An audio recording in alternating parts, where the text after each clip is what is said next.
Assalamualaikum warahmatullahi wabarakatuh. Hai semuanya, sobat pencinta buku. Dimanapun Anda berada, hari ini saya Rahma Santi Zinaida akan ngobrol-ngobrol sama Ayu saya. Kalau dalam bahasa Palembang tuh Ayu ya. Kalau bahasa Indonesianya betul. kakak. Kak, betul. Mbak gitu ya.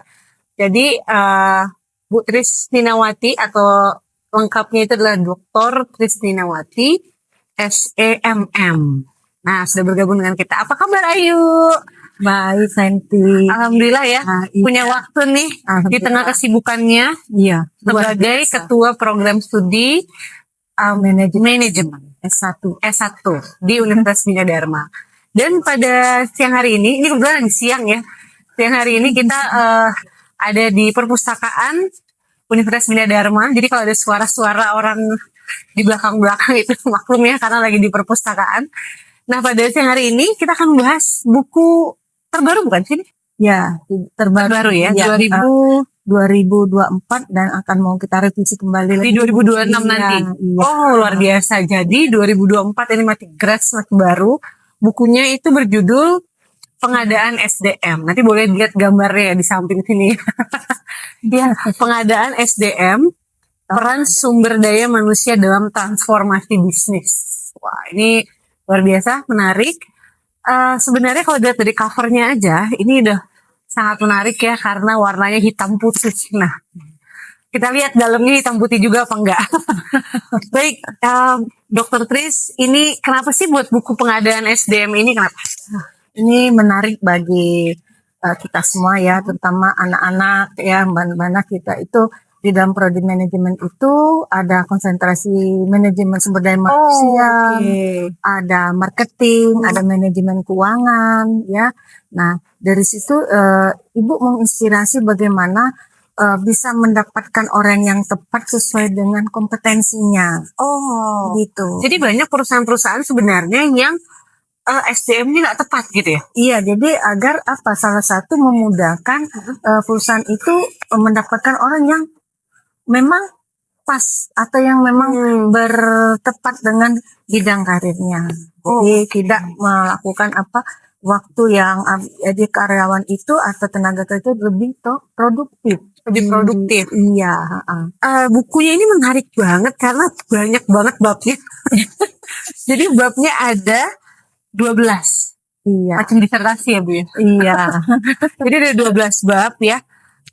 Saya nggak akan bacain satu persatu babnya, tapi ini mengupas tuntas mengenai sumber daya manusia. Yang menarik bagi saya ini adalah adanya analisa jabatan. Kenapa jabatan itu mesti dianalisa, Bu Tris? Ini. Jadi sebelum kita mendapatkan orang-orang yang tepat di organisasi, perusahaan itu harus bisa menganalisis kebutuhan dari staf-staf. Jadi tidak asal ada karyawan itu tidak menempatkan yang tidak efektif. Jadi kita lakukan procurement-nya itu kita analisis dulu jabatan, kebutuhan apa dari jabatan itu. Jadi misalnya marketing memang orang yang tepat di marketing, bagaimana pengalamannya, experience-nya dari kebutuhan itu. Jadi sebenarnya buku ini juga layak dibaca bukan hanya orang-orang manajemen ya, tapi juga orang-orang sumber daya manusia atau kalau kita di kantor nyebutnya HR ya, Human Resource Department ya, HRD gitu. Kayaknya ini harus dibaca, nggak mesti orang yang belajar tentang SDM aja gitu ya, Bu Tris ya. Iya, kebetulan kemarin ada anak bimbingan saya yang magang di Holindo. Dia sampai buku ini dibelinya ada 5 untuk dibaca oleh staf HRD-nya sama direktur SDM-nya. Bagaimana sih kita tuh bisa mendapatkan orang yang tepat? Ternyata dia menarik pengadaan SDM. Jadi sebelum itu kita harus tahu, kembali lagi Bu Santi, analisa jabatan. Jadi menganalisis jabatan dulu, pengalamannya, apakah kita itu ketika itu harus perlu tamatan S1, A4, tamatan D3 itu dari sisi adalah bagaimana mengadakan analisa jabatan. Oh, jadi sebenarnya saya pikir selama ini ya, untuk teman-teman yang lagi pada nyari kerjaan juga nih. Iya. Jadi kalau Saya pikir yang namanya kerjaan itu cuma sekedar buka lowongan, nanti orang ngelamar gitu kan selesai. Belum. Ternyata harus dianalisis dulu. Iya. Kalau jabatannya level manager berarti harus apakah dia harus lulusan S1, S2 gitu ya. Experience-nya terutama. Pengalaman dia gitu. Pengalamannya. Tapi ada yang menarik juga nih, Bu Tris ya. Ini pertanyaan pribadi ya di luar buku. Iya. Kita gimana sih caranya memvalidasi? Misalnya kita ada lamaran nih masuk gitu ya. Di satu lowongan pekerjaan ada lamaran yang masuk, pernah kerja di sini, kerja di sini, kerja di sini. Nah itu gimana cara proses memvalidasinya? Jangan-jangan bohong lagi orang yang melamar itu sebenarnya nggak pernah kerja di situ. Nah itu gimana cara memvalidasinya? Memvalidasinya kita salah satu adalah kita melakukan persembahan adaptif psikotes. Oh oke. Psikotes. Karena apa? Di sini kan anak-anak sekarang kan Gen Z, milenial. Mereka itu ada yang menarik sekarang ada yang namanya job hopping. Job hopping artinya anak-anak Gen Z itu ketika dia tamat dia tuh melompat-lompat pekerjaan yang tidak tepat. Jadi selama 2 tahun dia bosan, pindah lagi, dia pindah lagi. Itu adalah fenomena dari Gen Z. Oh oke. Jadi namanya apa tadi? Job hopping. Itu menarik itu. Jadi salah satu kenapa perusahaan ada mahasiswa yang saya magang tadi dia membaca ini bahwa temuan dari perusahaan itu mendapatkan keadaan itu yang tidak lama, bentar pindah lagi. Jadi itulah salah satu kebermanfaatan dari buku pengadaan sumber daya manusia. Jadi sekarang fenomena ini juga pasti berkaitan dengan karakteristik dari kids ini. Ada changing behavior di sana, perubahan perilaku anak-anak muda yang dikit-dikit bosan, pindah sana, pindah sini. Tapi skillnya belum ada. Iya. Jadi sebenarnya pada saat proses rekrutmen SDM ini memang juga dilihat berapa lama sih durasi dia bekerja. Iya. Kalau cuma 1 tahun nggak dianggap kali ya. Iya, makanya seperti Ibu Tanti bilang itu bagaimana kita memvalidasi karyawan itu memang kita mendapatkan salah satunya dengan psikotes. Jadi anak-anak yang sekarang di era Gen Z, apalagi Gen Z terutama ya, dia itu harus benar-benar kita melakukan proses rekrutmen itu yang benar. Oke. Ini seru banget loh. Kenapa? Karena ini saya bermanfaat banget untuk yang pada mau cari kerja nih. Iya. Perusahaan terutama untuk membaca orang HR. Nah ini juga kenapa? Karena kesulitan juga bagi generasi Z ini untuk mengembangkan karir. Di sini saya melihat ada apa itu karir ya. Iya. Ini penting banget bahwa karir itu harus dibangun. Jadi nggak bisa serta-merta langsung jadi manajer gitu ya. Nggak bisa. Bu Tris ya. Nggak bisa. Gitu kan. Karena di sini ada yang namanya bab tentang pengertian karir. Jadi karir itu memang pas saya baca di sini adalah harus dibangun step by step. Makanya konsistensi itu juga kata kunci ya Bu ya. Konsistensi. Jadi sebenarnya gimana menurut Ibu cara pengembangan karir nih? Dan misalnya baru lulus S1 nih. Ya. Baru lulus sarjana nih. Terus dia seperti apa Bu? Bagaimana pengembangan karirnya? Ya, jadi pengembangan karir. Jadi kembali lagi sekarang tuh kan mahasiswa itu di S1 itu harus paham dengan bagaimana kompetensi dia. Misalnya kita Ibu bilang tadi di manajemen ada konsentrasi SDM, tekunilah di sumber daya manusia.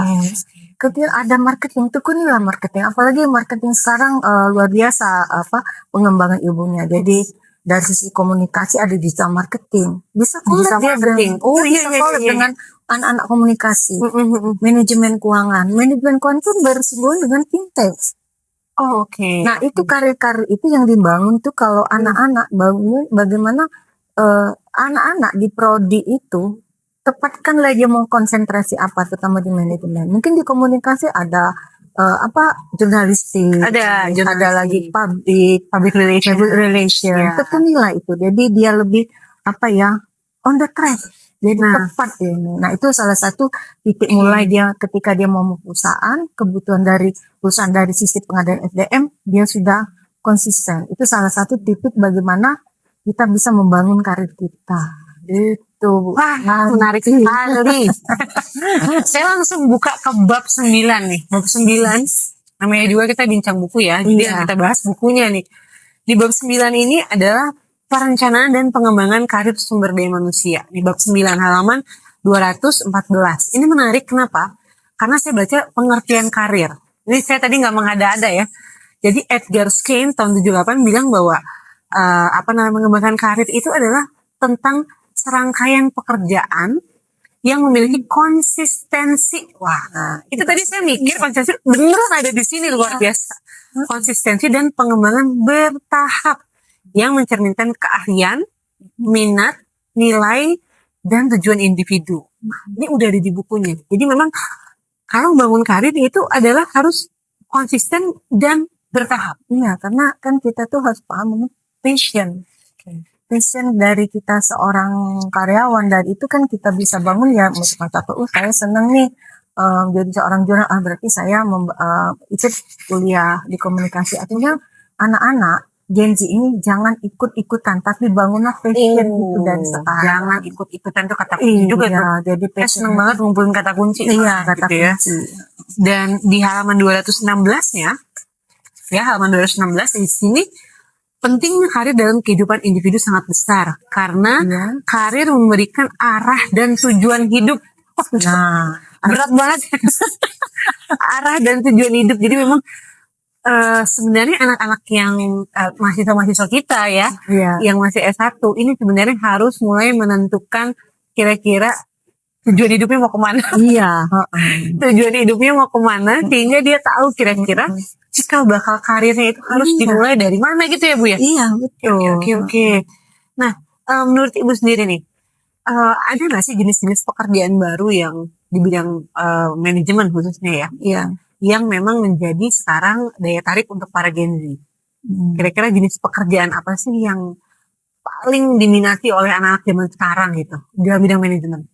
Kalau di bidang manajemen itu dia bisa membangun digital marketing. Iya, dia digital marketing. Bisa juga entrepreneurship itu lebih menarik karena kembali lagi Gen Z itu kan orangnya tidak mau dalam tekanan nih. Bener kan? Generasi strawberry gitu ya. Iya, nggak mau dalam tekanan. Jadi kembali job hopping. Tapi lama-lama dia harus bisa membangun karakter dia. Dan sekarang kan banyak usaha-usaha dari mereka itu bisa mendapatkan penghasilan. Itu digital marketing, dia membangun konten kreator. Itu digital marketing. Jadi yang urusannya tentang digital ya? Iya. Oke. Fintech ya. Yang kerjanya pokoknya urusannya lebih ke teknologi, waktu kerjanya fleksibel, dan juga kantornya kalau bisa kayak Google. Iya. Yang nyantai-nyantai gitu ya. Iya, mana kecil-kecil mau jadi bos. Boleh, kita mau jadi manajer nggak apa-apa. Nggak apa-apa ya. Berarti punya perusahaan sendiri. Iya, harus. Hanya gitu. Penting banget ya. Dan juga ada satu bab yang menarik. Tadi saya udah kasih tandain ya. Ini teman-teman nanti harus baca semua buku ini. Yang pertama antara lain yang menjadi kasarnya poin yang penilaian saya adalah adanya pelatihan. Jadi tidak bisa hanya mengandalkan ijazah S1. Tidak bisa. Atau S2. Tidak bisa. Karena dia harus punya sertifikasi. Kalau zaman sekarang nyebutnya certification. Iya. Kenapa penting tuh, Bu Tris, dalam pengembangan SDM ini kita butuh adanya pelatihan-pelatihan tambahan atau soft skill tambahan, itu kenapa? Iya, soft skill itu artinya itulah nilai jual mereka. Jadi dia berkompeten, itu salah satu nilai jual dia dari perusahaan itu. Oke, saya bidang human resource bagaimana? Saya paham dengan menganalisis jabatan, bagaimana menjadi human resource, membangun bagaimana tata kelola sumber daya manusia. Tata kelola. Sehingga tidak hanya sekedar pintar saja. Nggak bisa. Oke, IPK-nya gede nih gitu ya. IPK-nya 3,8, cum laude misalnya. Apakah itu jaminan bahwa orangnya pasti pintar? Atau orangnya lihai dalam bekerja? Nggak juga. Ya kan, karena di sini bilang bahwa harus adanya berbagai pelatihan gitu. Dia tuh harus bisa membangun nilai jual dia sendiri. Kenapa dia harus menjual tanda kutip? Iya. Karena persaingan sekarang seperti apa, Bu Tris? Persaingannya banyak, berat ya, sangat kompetitif sekali persaingannya. Dan juga sekarang tidak hanya sekedar melihat CV semata. Iya, nggak bisa. Tapi juga kadang-kadang sekarang melihat postingan di Instagramnya juga ya. Media sosial ya. Jadi intinya dia tuh bisa membangun kepercayaan dirinya harus tinggi. Nah, ini ada yang menarik lagi ya. Tadi 317 halamannya, tapi oh ini dia. Pengembangan bab terakhir. Nah, itu. Bab 12.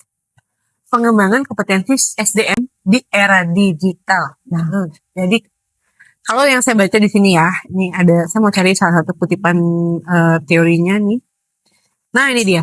Perusahaan dapat mengadopsi solusi teknologi seperti pembelajaran berbasis AI atau kecerdasan buatan, simulasi virtual, dan juga meningkatkan keterampilan dan pengetahuan SDM. Ini menurut Mazuchenko dan Marsikova 2019.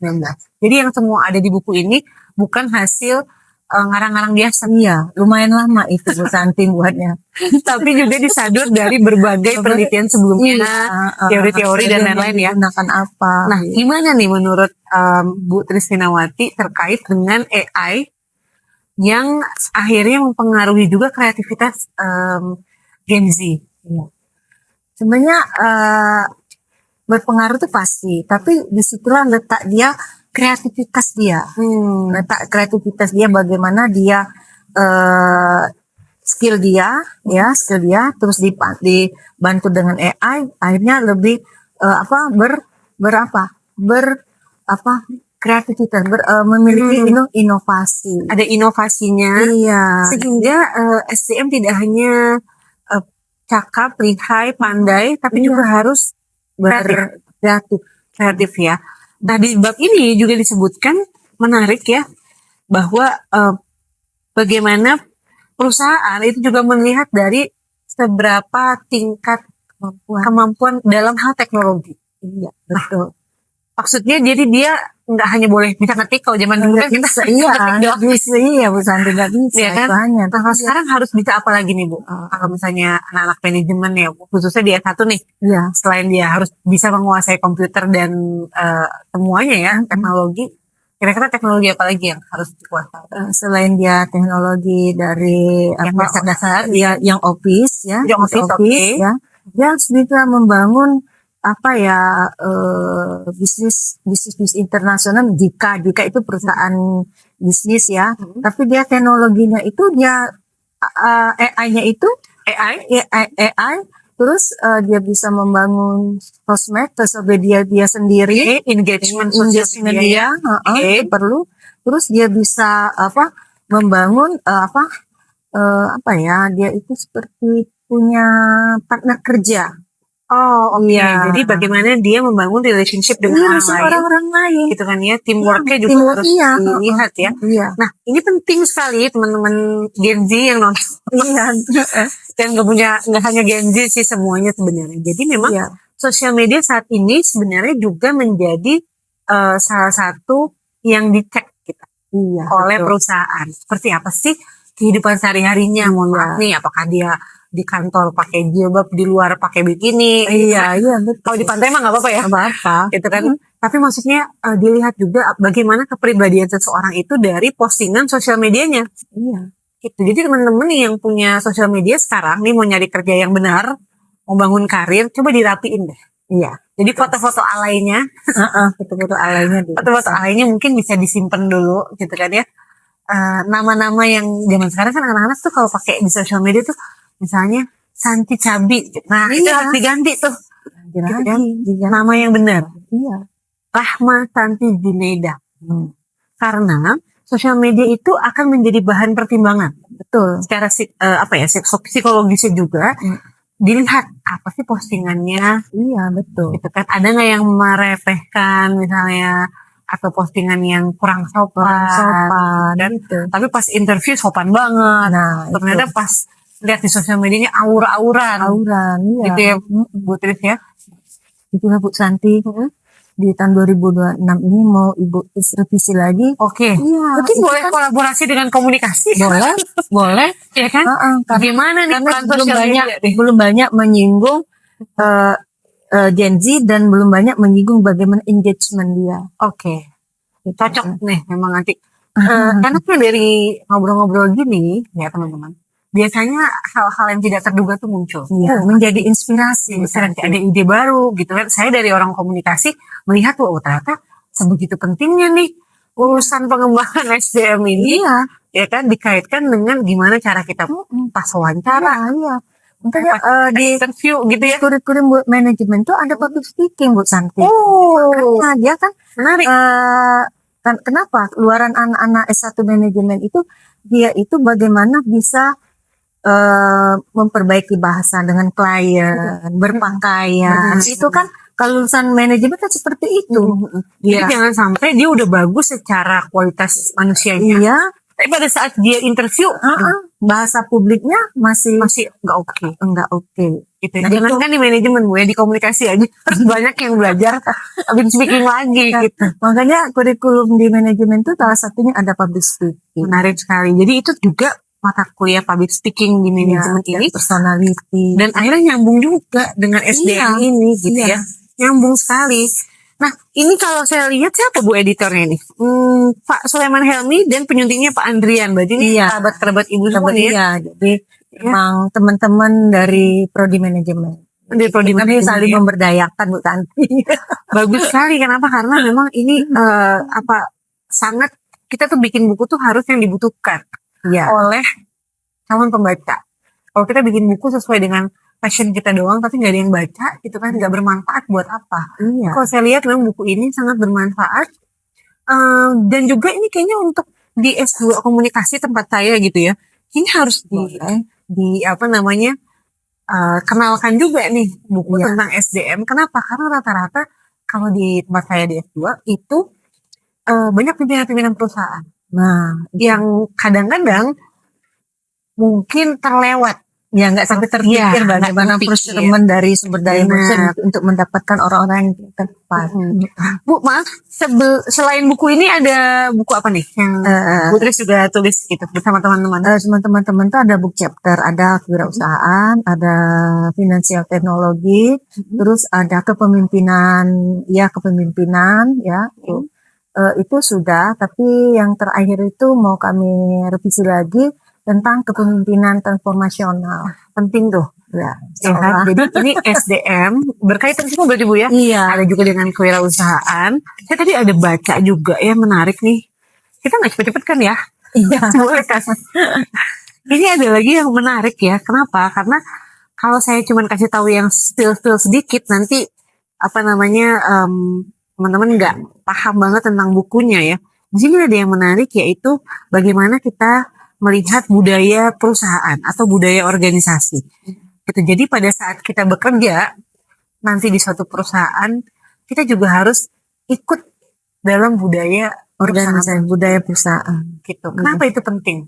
Karena budaya perusahaan itu atau budaya organisasi itu nilai-nilai yang ada di organisasi itu yang membuat karyawan itu merasa meringki perusahaan itu, merasa memiliki. Jadi dia menanamkan nilai-nilai dari organisasi itu agar kalian itu merasa memiliki. Jadi hasilnya karyawan itu loyal. Ada loyalitas di sana. Karyawan itu akan memiliki komitmen pekerjaan. Jadi dibangunlah dulu budaya kerja, budaya organisasi. Tapi ngomong-ngomong tentang SDM ya, ngomong-ngomong tentang SDM, jadi selamat ya hari ini baru mendapatkan SK Rektor Kepala. Iya, kasih Karena untuk seorang dosen itu kita juga nggak cuma memenuhi tridharma, yaitu meneliti, mengabdi dan juga mengajar, tapi juga kita harus melewati jenjang-jenjang agar bisa menjadi guru besar. Betul. Jadi sudah selangkah lagi Bu Trisnawati Allah untuk menjadi guru besar. Luar biasa. Ini menjadi inspirasi juga buat saya dan mungkin teman-teman yang juga nonton podcast kali ini. Nah, kita udah dulu ngomongin bukunya nih, tapi nanti kita akan balik lagi. Tapi saya penasaran juga, seorang dokter Trisnawati. Dulu tuh pas lulus S1 kerja di mana awalnya gitu.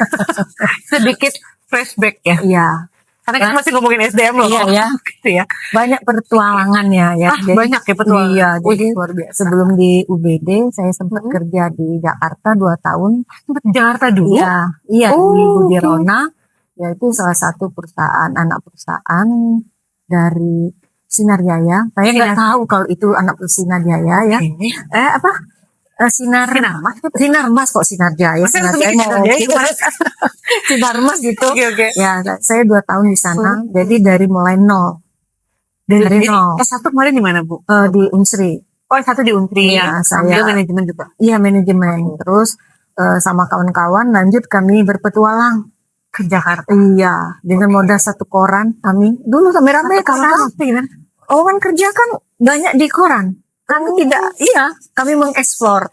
Jadi baca koran. Iya, ya. cari loker gitu loh Bu, Cari cantik. lowongan. Iya, terus kami dapat kerjaan banyak ada di Cibubur. Nah, saya dapat di Budirona di daerah Jelambar. Di Lambar, Jakarta Barat. Iya, sekarang hujan, ya banjir. Itu kenangan yang terindah itu. Jadi lulus dari Unsri, Universitas Sriwijaya di Palembang ya. Lalu merantau ke Jakarta. Bermodalkan satu buah koran. Satu buah koran. Tapi di tas banyak duitnya berarti. Lalu gimana? Kerja di satu perusahaan. Iya. Selama berapa tahun Ibu? Itu 2 tahun. 2 tahun? Iya. Oke. 2 tahun ya. Sebagai apa?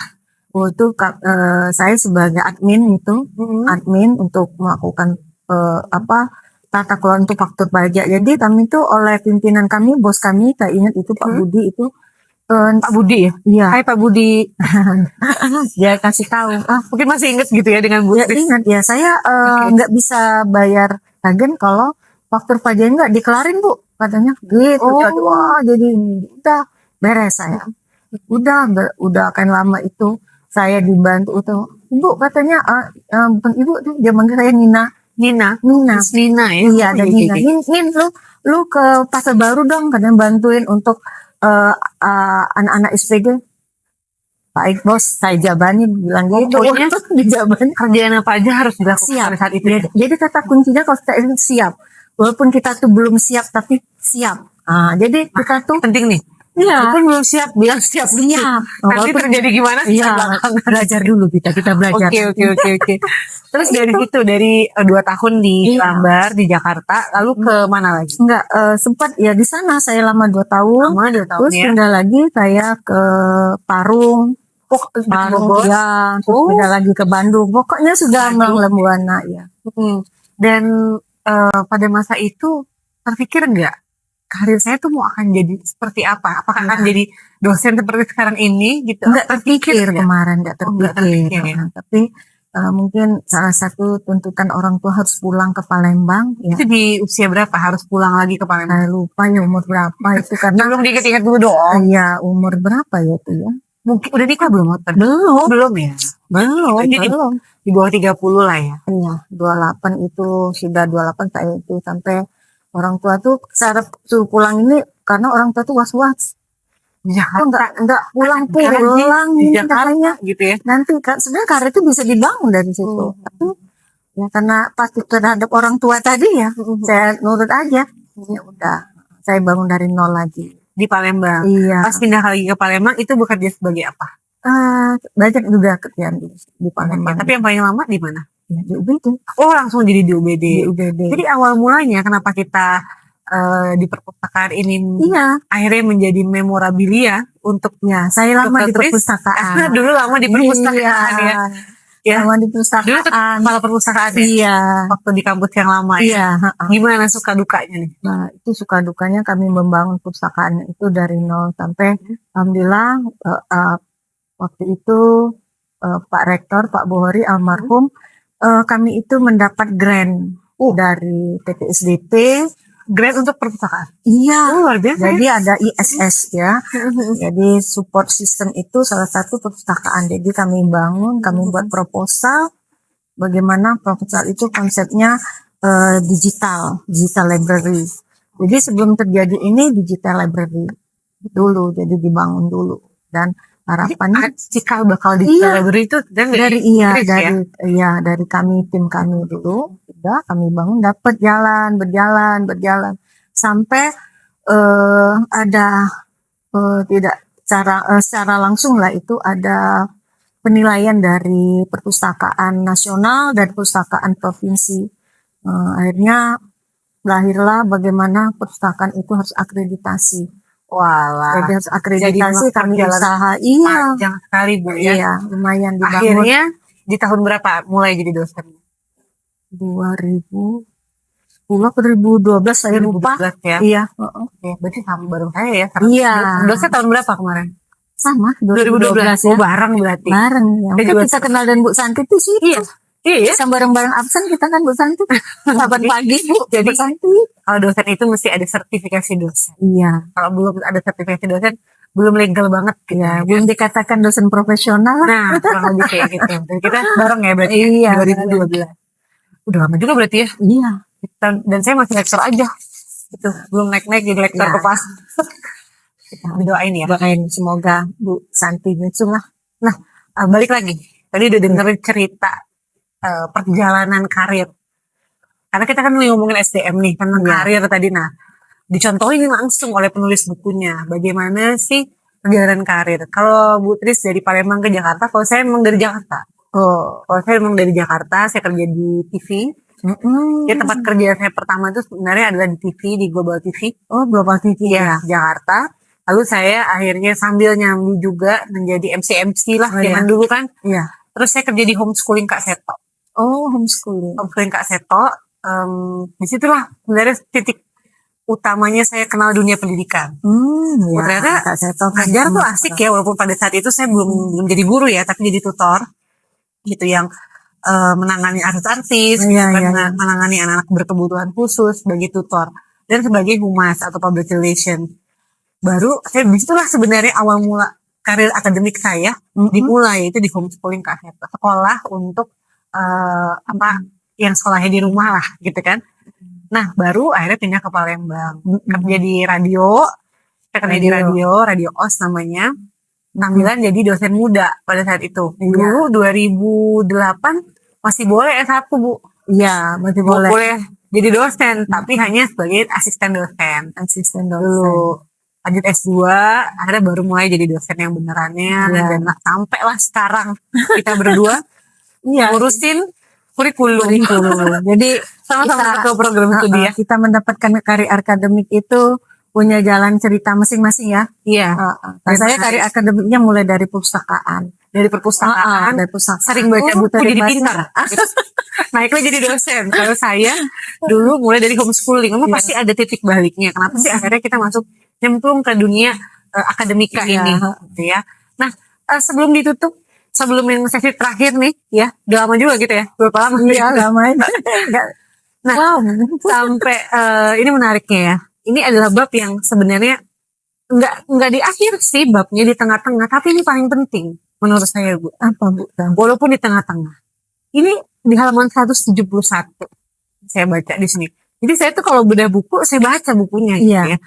Ini menarik, kenapa? Karena ini yang paling sering terjadi dalam dunia pengembangan karir. Kadang-kadang karir seseorang tuh mentok gara-gara ada beberapa masalah yang sering muncul dalam SDM ini.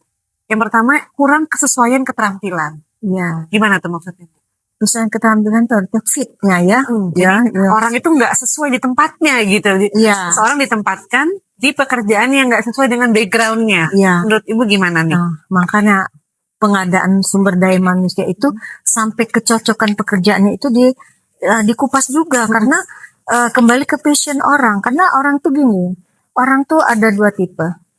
Orang itu bisa orang lapangan, ada juga orang yang bisa di kantor, yang hanya bisa di meja kerja. Itu yang harus dalam perusahaan tuh harus paham seorang pimpinan tuh. Oh, gitu. Jadi dia mandek itu ya. Jadi mandek ya bahasanya. Iya, mandek ya. Karirnya mandek. Iya, jadi kita sebagai seorang pimpinan tuh jangan mengatakan kepada kamu nggak bisa kerja. Jangan itu nggak harus kurangi harus kata-kata itu jangan sampai terjadi karena orang tuh ada dua tipe. Orang itu bisa di lapangan dan orang itu bisa di meja kerja. Jadi belum tentu orang yang bisa dia kerja di kantoran gitu ya atau di balik meja lah kasarnya. Iya, di balik meja. Office working from behind the tables. Iya. Belum tertentu sebenarnya dia saya kerjaannya nggak bagus, belum tentu gitu ya Bu ya. Bisa jadi sebenarnya tempat yang salah nih. Iya. Yang harusnya dia keluar dari klien, tapi malah disuruh duduk gitu ya. Jadi makanya fit tadi, kecocokan kerja. Ini nyambung dengan yang poin keduanya. Teman-teman ya, poin keduanya adalah kurangnya transparansi dan komunikasi antara bagian personalia atau SDM gitu ya, HRD ya, kalau nama ya, dengan si pekerjaannya. Iya, itulah perlu kita psikotes itu. Nah, dan memang kalau saya lihat nih, memang pertanyaan yang jarang diucapkan oleh orang-orang di bagian HR gitu Iya, adalah sebenarnya kamu sukanya apa sih? iya, Tapi langsung dipanggil tuh, kamu kerja ini ya, nanti kamu iya, begini ya, gitu. Dan kita tidak diberikan kesempatan untuk menjelaskan sebenarnya passion tadi iya, passion kemana gitu Iya. kan, di mana. Iya, betul. Dan kadang-kadang kita menolak juga susah gitu. Iya, Aduh, gimana nih menolaknya? Nanti kalau Iya. nolak disalahin lah gitu kan, nanti di blacklist apa segala macam, ngeri-ngeri juga gitu ya. Akhirnya udah ngambil aman aja deh, kita terima aja deh kerjaannya gitu. Padahal sebenarnya mungkin kita nggak cocok. iya nggak cocok. Oke. Person organization. Kalaupun misalnya kita terpaksa mengerjakan bidang yang nggak cocok sama kita atau belum pas lah, belum tentu nggak bisa. Iya, Di bab yang nomor 3-nya itu dijelaskan kurangnya dukungan dan pelatihan. Jadi sebenarnya mungkin boleh saja seseorang itu ditempatkan di posisi yang belum pas, ya. tapi dikasih pelatihan dong. Iya, jika itu Didukung ya. didukung pelatihan. Dan juga ini nomor 4-nya itu sometimes tidak ada perencanaan karir yang jelas. Nah, ini juga penting. Karena karyawan itu membutuhkan visibilitas. Harus ada visibilitas terhadap peluang pengembangan dan kemajuan karir. Jadi seorang karyawan itu juga harus dijelaskan kalau Anda bekerja di sini, nanti karir Anda akan ke sini gitu loh. Iya, Benar ya Bu Tris ya? Makanya Jadi tidak loncat-loncat tadi. Iya, nggak loncat-loncat tadi. Makanya kita tuh kan ada di organisasi itu ada KPI. KPI apa itu? Boleh dijelaskan? Hitungan dari performance key performance indicator. Jadi performance indicator KPI. OPI itu PI gitu. Iya, jadi hitungan kinerja karyawan itu. Performance indicator gitu ya. Dan itu harus dicapai. Iya, gitu ya oleh para pekerjanya. Kalau nggak tercapai maka dianggap tidak perform. Iya, gitu ya. makanya salah satunya ya adalah untuk melihat karirnya.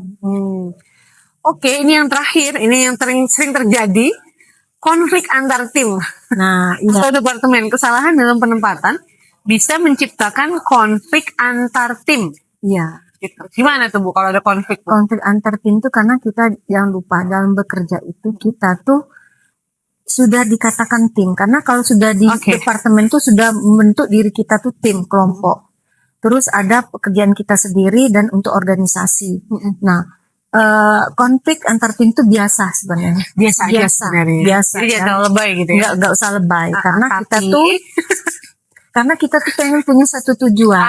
Iya. Dan satu tujuan itu kan tim tadi kan belum tentu akan sama langsung mampu ngeklik tuh belum tentu langsung. Tapi harus di tingkat toleransinya itu menghindari konflik-konflik ini. Memahami perilaku tim tadi. Jadi memang kalau kita kerja itu nggak bisa sendiri. Kenapa? Karena kita harus ada di dalam satu tim dan memang setiap orang di dalam tim itu karakteristiknya berbeda-beda. Betul. Dan harus mencoba untuk saling menerima perbedaan tersebut ya. Jadi kesalahan dalam penempatan juga bisa menciptakan konflik antar tim dan departemen, persaingan internal yang tidak sehat, atau ketidaksetujuan antar tim dapat merusak hubungan kerja dan mengurangi produktivitas. Bisa. Bangkrut tuh perusahaan lama-lama. Kalau konflik semuanya nggak sih? Iya. Itu ada di halaman 172 teman-teman. Ya, jadi ini buku yang kayaknya nggak mungkin dibaca sekali. Ya, karena nanti ada kebutuhan ini lagi, baca lagi, lihat lagi daftar isinya gitu kan, balik lagi ke. Jadi ini sangat bermanfaat sekali bukunya. Terima kasih banyak. Ya, Bu Dr. Susinawati SMM, terima kasih banyak untuk sharing bukunya yang sebenarnya awal mulanya saya cuma baca pengadaan SDM, tapi nggak tahu bahwa isinya ternyata sangat menarik. Ya kan, ini berapa lama ngerjain buku ini Bu? Itu ceritanya memori saat saya kuliah S3. Oh, oke. Jadi ini part of disertasi? Iya, bukan. Bukan ya? Bukan, memang karena saya konsentrasi dari manajemen sumber daya manusia, jadi terpikir bahwa ingat kata promotor saya bahwa kita tuh sumber daya manusia tuh bagaimana kita tuh membina orang yang paling tepat. Salah satunya apa? Bahwa dalam manajemen sumber daya manusia itu salah satu adalah procurement-nya atau pengadaan sumber daya manusia. Jadi itulah saya cari banyak. Itu ada beberapa teori, buku yang saya sadur, yang ini yang akhirnya menjadi buku.